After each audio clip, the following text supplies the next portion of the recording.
Perkenalkan, nama saya Marcos Losa, saya dari program studi Ilmu Pemerintahan, Fakultas Ilmu Sosial dan Ilmu Politik, Universitas Cendrawasih. Di sini saya akan menjelaskan tentang perencanaan wilayah dan kota. 1. Jelaskan tujuan dan manfaat mempelajari mata kuliah perencanaan wilayah dan kota. Tujuannya, memahami prinsip-prinsip perencanaan pembangunan wilayah dan kota dan metode yang bisa digunakan di dalamnya. Mengetahui cara dan langkah-langkah dalam membangun tata ruang dan wilayah yang bisa bermanfaat bagi masyarakat. 3. Manfaatnya, menghasilkan lulusan yang kompeten dan dalam bidang perencanaan pembangunan wilayah dan kota, dapat memberikan kontribusi yang positif dalam mengatasi masalah-masalah yang berkaitan dengan perencanaan tata ruang. 3. Nomor 2, jelaskan definisi perencanaan dari sederhana sampai yang rumit. Menentukan apa yang ingin dicapai pada masa yang akan datang serta menetapkan tahapan-tahapan yang dibutuhkan untuk mencapainya.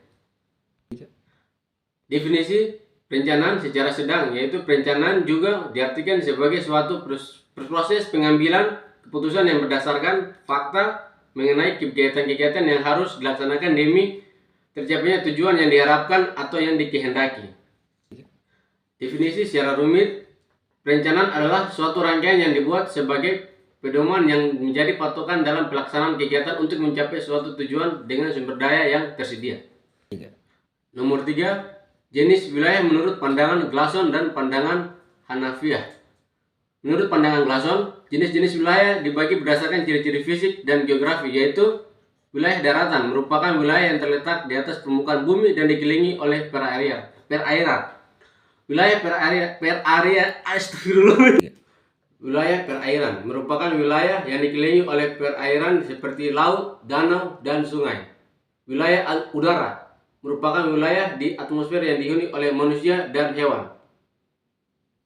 Berikutnya pandangan Hanafiah, yaitu dibagi menjadi jenis-jenis wilayah dibagi atas aktivitas manusia. Wilayah permukiman, wilayah yang diisi oleh manusia yang biasanya berisi tempat tinggal, perkantoran, pusat perbelanjaan, dan desa. Wilayah produksi merupakan wilayah yang digunakan untuk kegiatan produksi atau manufaktur. Wilayah transportasi merupakan wilayah yang digunakan untuk kegiatan transportasi dan mobilitas manusia dan barang seperti jalan raya, bandara, dan pelabuhan. Wilayah ekonomi merupakan wilayah yang berfungsi sebagai pusat aktivitas ekonomi seperti pusat keuangan, perdagangan, dan industri. Wilayah lingkungan hidup merupakan wilayah yang memiliki keanekaragaman hayati atau sumber daya alam yang berharga seperti taman nasional dan kawasan konservasi. Wilayah administratif merupakan wilayah yang dibatasi oleh batas-batas administratif. 5. Jelaskan pendapat masing-masing terkait kota tempat Anda berdomisili berdasarkan teori perencanaan dunia. Berdasarkan pendapat saya, kota Jayapura secara teori termasuk di teori konsentris. Menurut teori konsentris, kota yang mengalami perkembangan dimulai dari pusatnya yang kemudian dengan seiring adanya pertambahan penduduk maka akan meluas ke daerah pinggiran menjauhi pusatnya.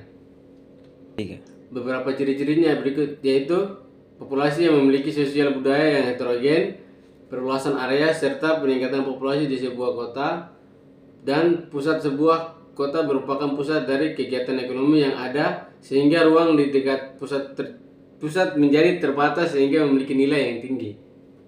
Sekian dan terima kasih. Video ini dibuat guna untuk melengkapi UTS mata kuliah perencanaan wilayah dan kota.